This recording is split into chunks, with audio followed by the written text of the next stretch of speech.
What's going on, everyone? I am H.B.Y, Michael to those that know me better, and I'm coming to you with my predictions for King of the Dots MASSacre 3, going down this Saturday, July 22nd, at the Palladium in Worcester, Massachusetts.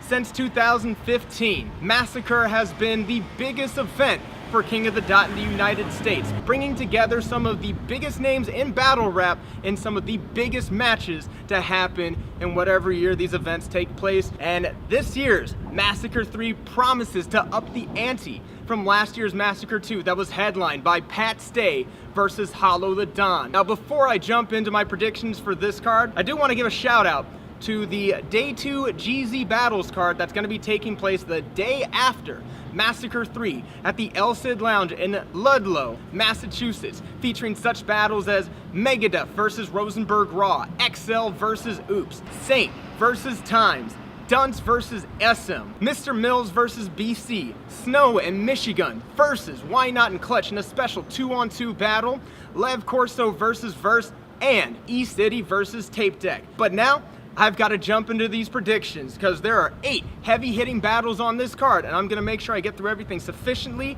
and succinctly. For the first battle up, we have a very special battle between 2 MCs representing Queens, New York, as battle rap veteran DNA takes on Jims. And for that battle, I've got DNA taking the second and third rounds, while Jims will take the first. I think Jims is gonna come out the gate with a crazy first round, making fun of DNA, and he's gonna have some really effective punchlines.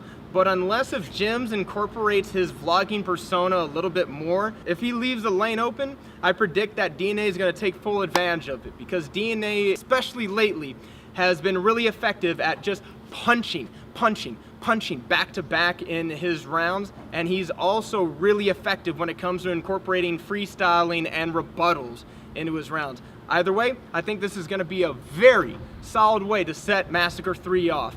And after that, we've got a battle of the Shotties as Shotgun Suge takes on Shoddy P. And for that battle, I've got it 2-1 for Shoddy P in the second and third, while Shotgun Suge takes the first. I predict that Suge's gonna come out the gate with a really aggressive delivery. He might pocket check Shoddy and also have a bunch of really effective Shoddy name flips. But unless if Suge switches it up a little bit in the second and third rounds, I predict that Shoddy P is gonna take advantage of Suge kind of letting off the pedal a little bit and come out the gate with crazy punches, haymakers, some good comedic timing, and an aggressive performance. This is definitely one of the more unorthodox battles on this card, but I think it's definitely going to be an event highlight. And after that, we've got a match that was originally supposed to go down back at Blackout 7, but is finally happening at MASSacre 3.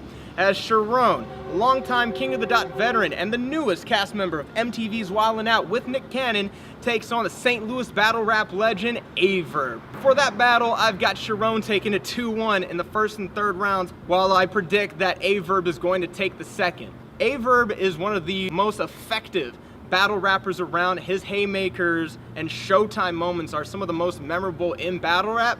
But Sharon is incredibly difficult to clearly beat, because Sharon is really effective when it comes to landing punchlines that make the room go crazy, and he's also one of the best in battle rap when it comes to freestyling and rebuttaling. If we see the Averb that showed up against like Danny Myers or Thesaurus, this is gonna be a very competitive battle, but I predict that Sharon's gonna find a way to be able to walk away with a W.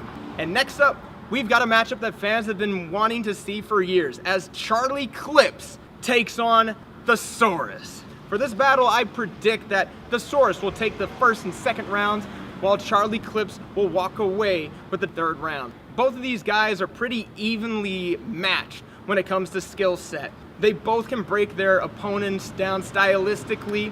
They can both freestyle and rebuttal so effectively. They have punches that make the room shake. Depending on which clips we see, I predict that we will see a standout performance from Thesaurus in his first battle on KOTD since he won Battler of the Year at the 2016 KOTD Video Awards. I predict this is going to be a crazy battle to see whose rebuttal game is sharper. And after that, we've got another matchup that fans have been requesting to see for many years, as Chilla Jones makes his return to his home state of Massachusetts to take on Illmaculate in Illmaculate's first battle since he lost the KOTD title chain against Roan at Blackout 6. For that battle, I've got Ilmac taking the second and third rounds, while Chilla Jones will take the first in what will most likely be a highly debatable battle. I predict Chilla's going to take the first. It's going to take Ilmac at least one round to knock some of the ring rust off in this battle, and Chilla is going to just be hitting Ilmac with all sorts of punches, intricate word association, and maybe even a rebuttal or two. But I predict that Ilmaculate will match him when it comes to not only the rebuttals and freestyling, but also intricate wordplay and heavy punches. Plus, Ilmaculate is really effective when it comes to breaking his opponents down. I predict that this is going to be a major event highlight between two of the absolute best writers in all of battle rap. And speaking of pen game, we've got a matchup that has so many X factors to it that I predict this is almost unpredictable, as Daylight takes on Mickey Fax, who's going to be making his debut on King of the Dot. This is possibly the most unpredictable battle, the most mysterious battle on this card. Both Daylight and Mickey have very intricate pen games. They can do over-the-head wordplay,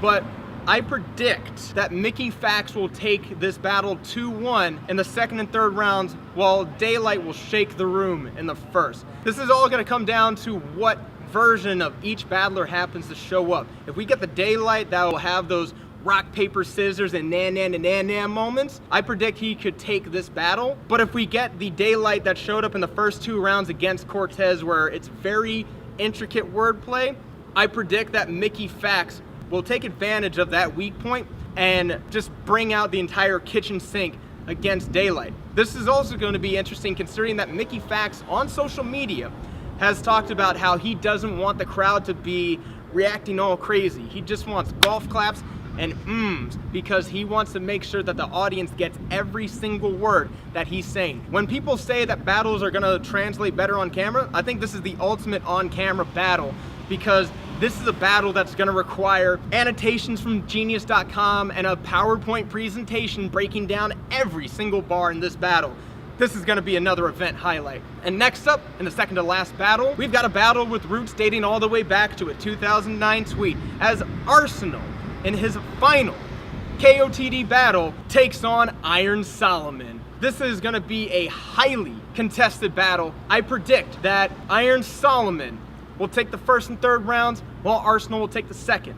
Arsonal is known as being one of the most disrespectful battle rappers around, and in what he is calling his final curtain call on KOTD, I predict that Arsonal is going to put on the same kind of a show that he did against Caustic at the very first MASSacre event.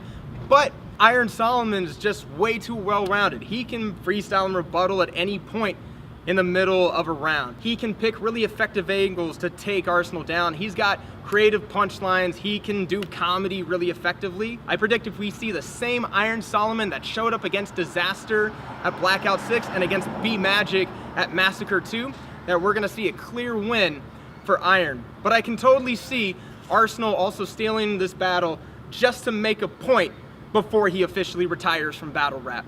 And for the final battle on this card, the main event, we've got a main event that fans have been wanting to see for several years, as Pat Stay takes on Big K in a match that fans are officially calling the battle to see who is the king of MASSacre. This is definitely going to be a classic in the making, but I predict that Big K will take the second and third rounds, while Pat Stay will take the first. This might be the most evenly matched battle on the entire card. Both of these guys are some of the most energetic performers in all of battle rap. They both have haymakers that can shake the room. They both can break their opponents down in very ingenious ways. They can both have rebuttals that'll shift the momentum back in their favor. But I think Big K is just not gonna let up on those haymakers. I mean, he made beating JC look easy on RBE, but both of these guys are extremely difficult to beat when they're on their A game. If Pat Stay has the same kind of performance that he had against Hollow the Dawn at last year's MASSacre 2, I could see him taking the battle, but Big K is one of the most difficult people to beat. This is going to be a classic, and I predict that you will see the absolute best performances out of Pat Stay and Big K in this battle, but I predict that Big K will walk away with the W for this main event. And those are my predictions for MASSacre 3, but I want to know from you, who do you have winning each battle on this card? who do you think is going to have the best performance at MASSacre 3, and what battle is a battle that not many people are talking about but you think will be an event highlight? Let me know down in the comments below. VIP tickets are sold out for MASSacre 3. There's a few general admission tickets still left, but if you're like me and you can't be in the building for MASSacre 3, make sure you order that pay-per-view at KOTD.TV. For only $30, you'll be able to watch all the battles go down live in crisp HD streaming quality, not only on the day of the event, but also for 30 days afterwards. You'll get interviews and commentary from Dirtbag Dan. You're gonna have Lush One as the special co-host for every battle on MASSacre 3. And if you use the hashtag MASS3 on Twitter, your tweets will appear live on the pay-per-view stream during the interviews and commentary. Remember, MASSacre 3 goes down this Saturday at the Palladium in Worcester, Massachusetts. The pay-per-view for this thing starts at 5 p.m. Eastern Standard Time, 2 p.m. Pacific Standard Time, 10 p.m. Saturday night. If you're living all the way out in London, or if you're all the way out in Brisbane, Australia, well, you get to wake up at 7 a.m. and watch these battles start live. Salute to King of the Dot and Nikiya Osborne for what's sure to be the biggest and best battle rap event of 2017. But that's gonna do it for me. You're all fantastic. Continue to stay awesome, and I'll see you next time. Cheer!